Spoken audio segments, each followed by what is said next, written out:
Ravi Colours இன்றைய trending பெண்களுக்கான exclusive கலெக்ஷனுடன் kurtis, palazzo pant, Patiala pant, துப்பட்டாக்கள், ஷேப்வேர்கள், நைட்டிகள், பிராண்டட் உள்ளாடைகளும் கிடைக்கும். ரவி கலர்ஸ், நேரு வீதி, ராஜா தியேட்டர் சிக்னல் அருகில், புதுச்சேரி.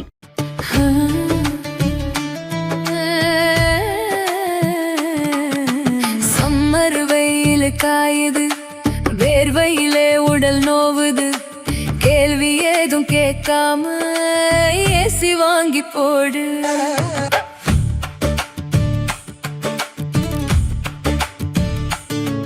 தனம் சேல் சென்டர் இருக்கு, கவலை உனக்கு எதுக்கு? மல்டி பிராண்ட் எல்லாம் சூப்பரான கெட்டப், ஈஸியான இஎம்ஐ, நமக்கு விலையும் ரொம்ப குறைவா இருக்கு. கூலர், ஃப்ரிட்ஜ், வாஷர் எல்லாம் வேற லெவல், கோஸ் பம்ப். தனம் சேல் சென்டர் இருக்கு, சம்மர் டென்ஷன் எதுக்கு? தனம் சேல் சென்டர் இருக்கு, சம்மர் டென்ஷன் எதுக்கு? தனம்ல ஏசி வாங்கி சம்மரை சில் பண்ணுங்க. தனம் சேல் சென்டர், காமராஜ் சாலை, பாண்டிச்சேரி. வணக்கம். முக்கிய செய்திகள். இடஒதுக்கீடு மசோதாவுக்கு எதிராக வாக்களித்தவர்களுக்கு பெண்கள் பதிலடி கொடுப்பார்கள். புதுவை மாநில பாரதிய ஜனதா கட்சி தலைவர் VP ராமலிங்கம் பேச்சு. மக்கள் அதிகம் கூடும் முக்கிய சிக்னல்களில் CCTV கேமராக்கள் பொருத்தம். புதுச்சேரி போக்குவரத்து காவல்துறையினர் நடவடிக்கை.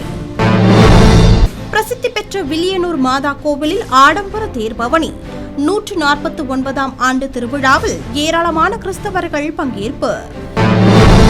கோடைக்கால நோய்களில் இருந்து காத்துக்கொள்ள எச்சரிக்கையாக இருக்க வேண்டும். பொதுமக்களுக்கு புதுவை சுகாதாரத்துறை இயக்குநர் செவ்வேல் அறிவுறுத்தல். நம்ம பாண்டிச்சேரிக்கு ரிலையன்ஸ் ஃபேஷன் வேர்ல்ட் வந்தாச்சு. குவாலிட்டியான பிராண்டட் ஆடைகள் கம்மியான விலையில. எங்க தெரியுமா? அண்ணா சாலை, ரத்னா தியேட்டர் பக்கத்துல இருக்க நம்ம ரிலையன்ஸ் ஃபேஷன் வேர்ல்ட் தான். இங்க கலெக்ஷன்ஸ் எல்லாமே ட்ரெண்டுக்கு ஏத்த மாதிரி இருக்கு.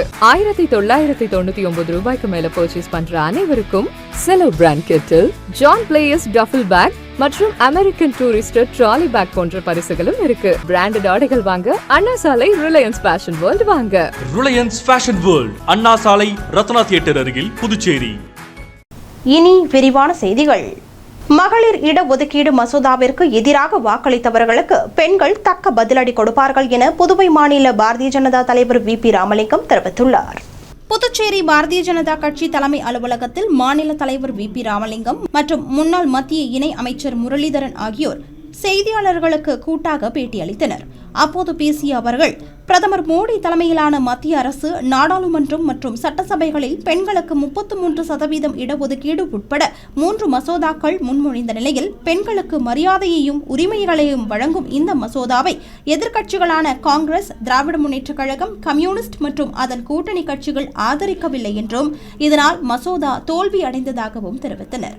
மேலும் தொகுதி மறுவரையறையை பொறுத்தவரையில் தமிழ்நாட்டில் தற்போது உள்ள 39 தொகுதிகள் என்பது 59 தொகுதிகளாகவும், புதுவையில் ஒரு தொகுதியானது 2 தொகுதியாகவும் உயரும் என்றும், இதேபோல் தென் மாநிலங்களில் அனைத்திலும் தொகுதிகளின் எண்ணிக்கை அதிகரிக்கும் என பிரதமர் மோடியும் உள்துறை அமைச்சர் அமித்ஷாவும் உறுதியளித்திருந்தனர்.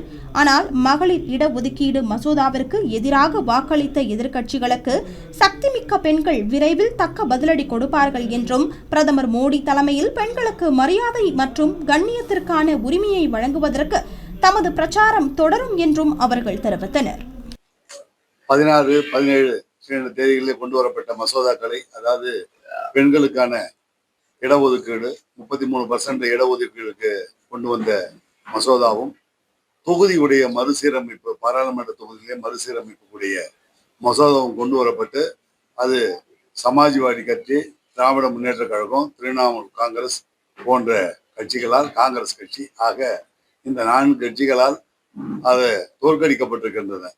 இது தோற்கடிக்கப்பட்டிருக்கிறது என்பது ஜனநாயகத்திற்கு விடப்பட்ட ஒரு மிகப்பெரிய சவால். அது மட்டுமல்ல, மகளிருக்கு கிடைக்க வேண்டிய உரிமைகளை, அதாவது 50%க்கு மேல் உள்ள இந்திய தொகையிலே, மக்கள் தொகையிலே உள்ள பெண்களுக்கு 33% கூட கொடுக்க கூடாது என்று எதிர்க்கட்சிகள் எடுத்த இந்த நடைமுறை என்பது நம்மளுடைய மிகப்பெரிய ஜனநாயகத்தினுடைய கேள்விக்குரிய ஒரு நிகழ்வாகும். அதை இந்த எதிர்க்கட்சிகள் செய்திருக்கிறார்கள்.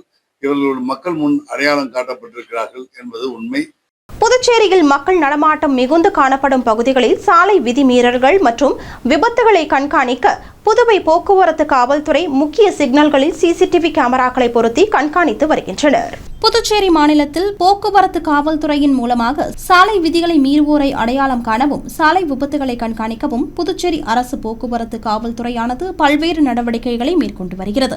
இதற்காக முக்கிய சந்திப்புகளில் புதிய சிசிடிவி கேமராக்கள் பொருத்தும் பணியானது நடைபெற்று வந்தது. தற்போது அந்த பணிகள் முடிவடைந்து பயன்பாட்டிற்கு வந்துள்ளது. குறிப்பாக அதிக மக்கள் கூட்டம் மற்றும் வாகன போக்குவரத்து அதிகம் காணப்படும் ராஜா திரையரங்கு சிக்னலில் 4 சாலைகளையும் கண்காணிக்கும் வண்ணம் சிசிடிவி கேமராக்கள் பொருத்தப்பட்டுள்ளன. இந்த கேமராக்கள் மூலம் போக்குவரத்து நெரிசல், சாலை விதிமீறல்கள், விபத்து உள்ளிட்டவற்றை புதுச்சேரி போக்குவரத்து காவல்துறையினர் கண்காணித்து வருகின்றனர். மேலும் வாகன ஓட்டிகளை எளிதில் அடையாளம் காணவும் குற்றம் புரிபவர்களுக்கு அபராதம் விதிக்கவும் இந்த கேமராக்கள் உதவும் என கூறப்படுகிறது. இதேபோல் கடந்த காலங்களில் நடைபெற்ற விபத்துக்கான காரணங்களை ஆராய்ந்த போது பெரும்பாலானவர்கள் செல்போனில் பேசியபடி வாகனத்தை இயக்கியதால் விபத்து ஏற்பட்டது தெரியவந்துள்ளது. இதனையடுத்து புதுச்சேரியில் செல்போனில் பேசியபடி மோட்டார் வாகனங்கள், கார் உள்ளிட்ட வாகனங்கள் ஓட்டி வருபவர்களுக்கு கடந்த ஒரு வாரமாக மோட்டார் வாகன சட்டம் பிரிவு 184C கீழ் வழக்குகள் பதிவு செய்யப்பட்டு 1000 ரூபாய் அபராதமும் விதிக்கப்பட்டு வருகிறது. அதன்படி கடந்த ஒரு வாரத்தில் மட்டும் 2014 பேருக்கு தலா 1000 ரூபாய் வீதம் 20,14,000 ரூபாய் அபராதம் விதிக்கப்பட்டுள்ளதாக போக்குவரத்து முதுநிலை காவல் கண்காணிப்பாளர் தகவல் தெரிவித்துள்ளார். வில்லியனூர் லூர்து மாதா ஆலயத்தின் 149ஆம் ஆண்டு தேர்பவனி திருவிழாவில் ஏராளமான கிறிஸ்தவர்கள் கலந்து கொண்டனர். வில்லியனூரில் பிரசித்தி பெற்ற லூர்து அன்னை ஆலயம் உள்ளது. பிரான்ஸ் நாட்டின் லூர்து நகருக்கு அடுத்து உலகிலேயே லூர்து மாதாவிற்கு என கட்டப்பட்ட 2வது ஆலயம் வில்லியனூர் ஆலயமாகும்.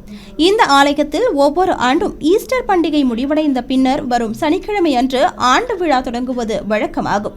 அதன்படி இந்த ஆண்டு 149ஆம் பெருவிழா கடந்த 11ஆம் தேதி கொடியேற்றத்துடன் தொடங்கியது. திருவிழா நாட்களில் தினமும் காலை மற்றும் மாலையில் திருப்பலிகள், சிறிய தேர்பவனி ஆகியவை நடைபெற்றன. மேலும் விழாவின் முக்கிய நிகழ்ச்சியாக ஏப்ரல் 19ஆம் தேதி இரவு ஆடம்பர தேர்பவனி நடைபெற்றது. இதனையொட்டி காலை ஆண்டு பெருவிழா திருப்பலியும் மாலை பெருவிழா திருப்பலியும் நடைபெற்றது. அதனைத் தொடர்ந்து இரவு 7:30 மணிக்கு லூர்து மாதாவிற்கு வைர கிரீடம் அணிவித்து மின்விளக்கு அலங்காரத்தில் ஆடம்பர தேர்பவனி நடைபெற்றது. மாதா ஆலயத்தில் இருந்து புறப்பட்ட பவனி முக்கிய வீதிகள் வழியாக சென்று மீண்டும் ஆலயத்தை வந்தடைந்தது. இதில் ஏராளமான கிறிஸ்தவர்கள் மற்றும் பொதுமக்கள் கலந்து கொண்டனர்.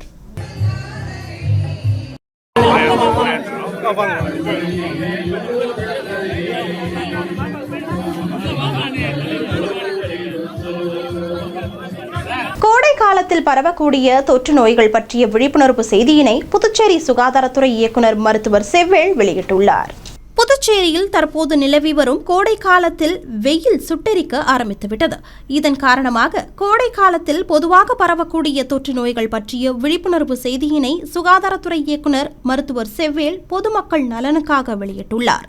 அதன்படி தோல், கண்கள், செரிமான மண்டல தொந்தரவுகள், அம்மை நோய்கள், கோடை காலத்தில் நிலவும் சளி, இருமல் மற்றும் அதிக வெப்பநிலை காரணமாக வரக்கூடிய ஹீட் ஸ்ட்ரோக் போன்ற நோய்கள் உருவாக அதிக வாய்ப்பு உள்ளதால் இந்த வெப்ப பக்கவாதத்தின் போது ஐஸ் கட்டிகள், தண்ணீர் அல்லது குளிர்ந்த காற்றின் உதவியோடு உடலை வெளியில் இருந்து உடலை குளிர்வித்து சிகிச்சை அளிக்க முடியும் என்றும் விரைந்து இந்த சிகிச்சை அளிப்பதன் மூலம் உயிரிழப்பை தவிர்க்கலாம் என்றும் தெரிவிக்கப்பட்டுள்ளது.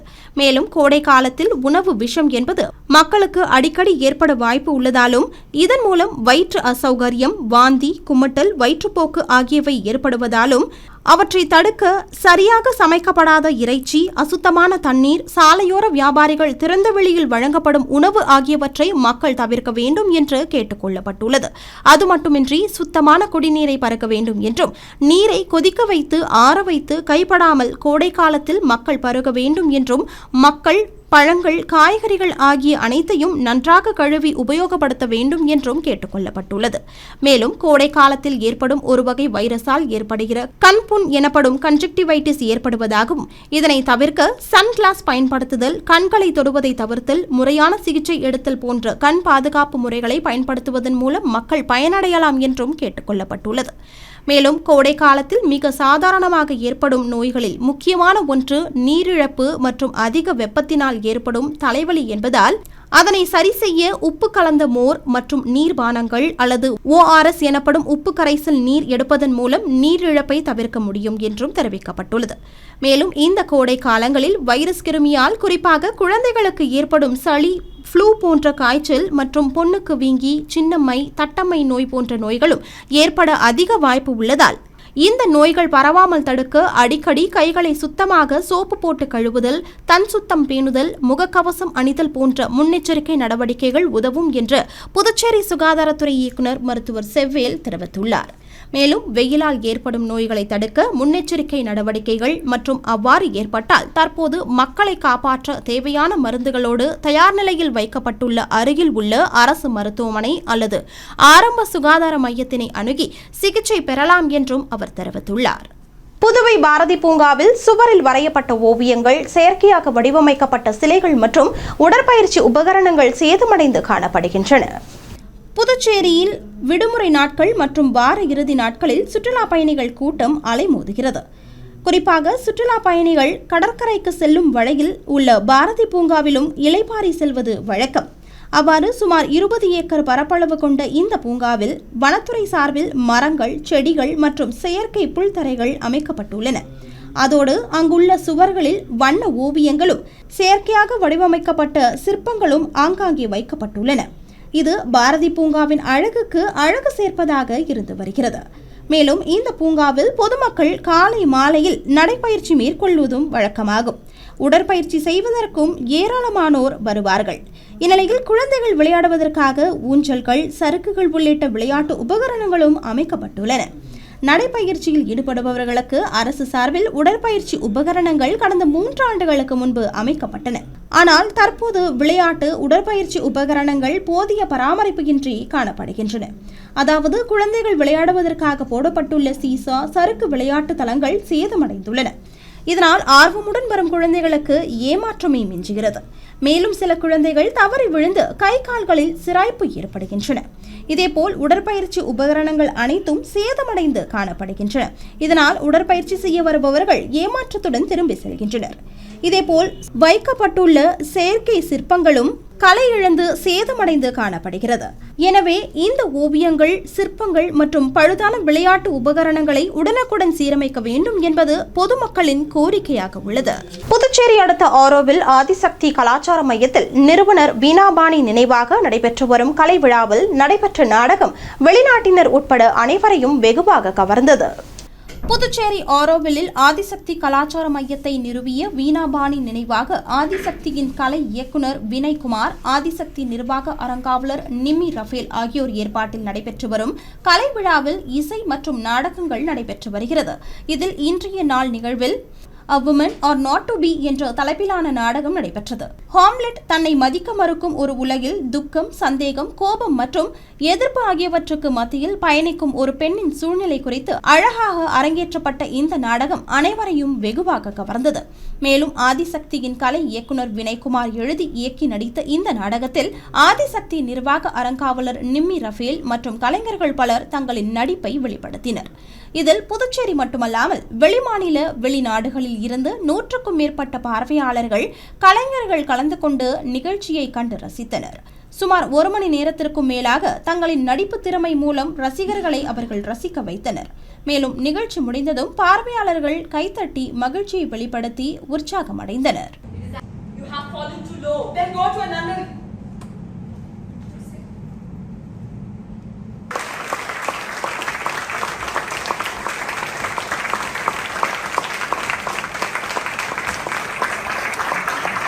புதுச்சேரி பிரெஞ்சு இந்திய மக்கள் உரிமை கட்சி தலைவர் டி சிவராஜின் 74வது பிறந்த நாளை அக்கட்சி நிர்வாகிகள் மற்றும் தொண்டர்கள் சிறப்பாக கொண்டாடினர்.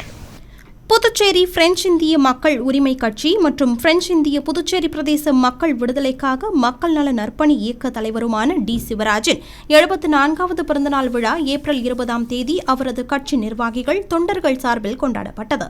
முன்னதாக டி சிவராஜ் மற்றும் நிர்வாகிகள் சாரதாம்பிகை மற்றும் ஸ்ரீ பாலாஜி வெங்கடேச பெருமாள் கோவிலில் சிறப்பு வழிபாடு செய்தனர். அதன் பின்னர் பப்பா குபேரின் சிலைக்கு மாலை அணிவிக்கப்பட்டு மரியாதை செலுத்தினர். அதனைத் தொடர்ந்து நிர்வாகிகள் பலரும் பிறந்தநாள் விழா காணும் டி சிவராஜுக்கு சால்வை அணிவித்து வாழ்த்து பெற்றனர். இந்த நிகழ்ச்சியில் சிறப்பு தலைவர் நடேசன், பொதுச் செயலாளர் சங்கர் என்கிற சதாசிவ ரெட்டியார், செயலாளர் ராமு உட்பட ஏராளமான நிர்வாகிகள், தொண்டர்கள் மற்றும் மாதர்கள் கலந்து கொண்டனர். புதுச்சேரியில் மீன்பிடி தடைக்காலம் அமலில் உள்ளதால் மீன்களின் விலை கிடுகிடுவென உயர்ந்துள்ளது. கடல் மீன்களின் இனப்பெருக்கத்திற்காக ஒவ்வொரு ஆண்டும் வங்கக்கடல், அரபிக்கடலில் வெவ்வேறு மாதங்களில் மீன்பிடி தடைக்காலத்தை மத்திய அரசு அமல்படுத்தி வருகிறது. அதன்படி கடந்த 15ஆம் தேதி முதல் ஜூன் மாதம் 14ஆம் தேதி வரை 61 நாட்கள் வங்கக்கடல் பகுதியில் மீன்பிடி தடைக்காலம் அமல்படுத்தப்பட்டுள்ளது. இதன் காரணமாக பெரிய அளவிலான மீன்கள் வரத்து குறைந்துள்ளது. மேலும் கேரளா உள்ளிட்ட அரபிக்கடல் பகுதியில் இருந்து மீன்கள் விற்பனைக்கு வருகிறது. வரத்து குறைவால் மீன்களின் விலை கிடுகிடுவென உயர்ந்துள்ளது. அதன்படி வஞ்சரம் 1 கிலோவானது 1100 ரூபாய்க்கு விற்பனை செய்யப்பட்ட நிலையில் தற்போது 1500 ரூபாய்க்கும், வவ்வால் 1 கிலோ 800 ரூபாய்க்கு விற்கப்பட்ட நிலையில் தற்போது 1000 ரூபாய்க்கும், நாட்டு சங்கரா மீன் 400 ரூபாய்க்கு விற்கப்பட்ட நிலையில் 500 ரூபாய்க்கும், கொடுவா 1 கிலோ 500 ரூபாய்க்கு விற்கப்பட்ட நிலையில் தற்போது 700 ரூபாய்க்கும் விற்பனை செய்யப்படுகிறது. இதேபோல் 500 ரூபாய்க்கு விற்பனை செய்யப்பட்ட 1 கிலோ பாறை மீன் 800 ரூபாய்க்கும், 700 ரூபாய்க்கு விற்பனை செய்யப்பட்ட கடல் விரால் 1000 ரூபாய்க்கும், 100 ரூபாய்க்கு விற்பனை செய்யப்பட்ட நாட்டுக்கவளை மீன் 150 ரூபாய்க்கும், 300 ரூபாய்க்கு விற்பனை செய்யப்பட்ட நண்டு 400 ரூபாய்க்கும், 1000 ரூபாய்க்கு விற்பனை செய்யப்பட்ட டைகர் இறால் 1500 ரூபாய்க்கும் விற்பனையாகிறது. மேலும் இதன் காரணமாக விடுமுறை நாட்களில் ஆட்டிறைச்சி கிலோ 1000 ரூபாய்க்கும் கூடுதலாகவும், கோழிக்கறி கிலோ 300 ரூபாய் வரையும் விற்பனை செய்யப்படுகிறது. தற்போது மீன்கள் விலையும் உயர்ந்துள்ளதால் அசைவ பிரியர்கள் அதிர்ச்சி அடைந்துள்ளனர். ஏடிஎம் கார்டை புதுப்பிப்பதாக கூறி வங்கிக் கணக்கில் இருந்த பணத்தை மோசடி செய்த நபர்கள் குறித்து சைபர் கிரைம் காவல்துறையினர் விசாரணை நடத்தி வருகின்றனர். லாஸ்பேட்டையை சேர்ந்த நபரின் செல்போன் எண்ணுக்கு ஒரு அழைப்பு வந்தது. மறுமுனையில் பேசியவர் தன்னை ஒரு வங்கி மேலாளர் என அறிமுகம் செய்து கொண்டு தங்களது ஏடிஎம் கார்டை புதுப்பிக்க வேண்டும் என தெரிவித்துள்ளார். இதனை நம்பி அவரும் தனது ஏடிஎம் கார்டு எண், ரகசிய எண் மற்றும் செல்போனுக்கு வந்த ஓடிபி எண்ணையும் தெரிவித்துள்ளார். இதனையடுத்து அவரின் வங்கி கணக்கில் இருந்து 11,500 ரூபாய் ஏமாற்றப்பட்டுள்ளது. இதனையடுத்து தான் மோசடி செய்யப்பட்டதை அறிந்து அவர் அதிர்ச்சி அடைந்தார். இதேபோல் லாஸ்பேட்டையை சேர்ந்த பெண் ஒருவர் ஆன்லைனில் பொருள் வாங்க 1999 ரூபாய் செலுத்தி பணத்தை இழந்துள்ளார். இந்த 2 புகார்கள் குறித்து சைபர் கிரைம் காவல்துறையினர் விசாரணை நடத்தி வருகின்றனர். இனி வருவது புதுவையில் இன்றைய தங்கம் மற்றும் வெள்ளி விலை நிலவரம். இன்றைய தங்கம் வெள்ளி விலை விவரம். புதுவையில் இன்றைய தங்கம் வெள்ளி விலை விவரம் வழங்குபவர்கள் முத்து கோல்ட் ஹவுஸ், பாண்டிச்சேரி. தங்கம் 1 கிராம் 14,235 ரூபாய். இன்றைய தங்கம் வெள்ளி விலை விவரம்.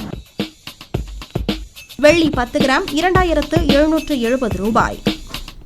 இத்துடன் ஏஎம்என் செய்திகள் நிறைவடைந்தன. வணக்கம். ஏஎம்என் டிவி செய்திகளை யூடியூபில் உடனுக்குடன் காண ஏஎம்என் டிவி பாண்டிச்சேரி சேனலை சப்ஸ்கிரைப் செய்யுங்கள். பெல் பட்டனை மறக்காமல் கிளிக் செய்யுங்கள்.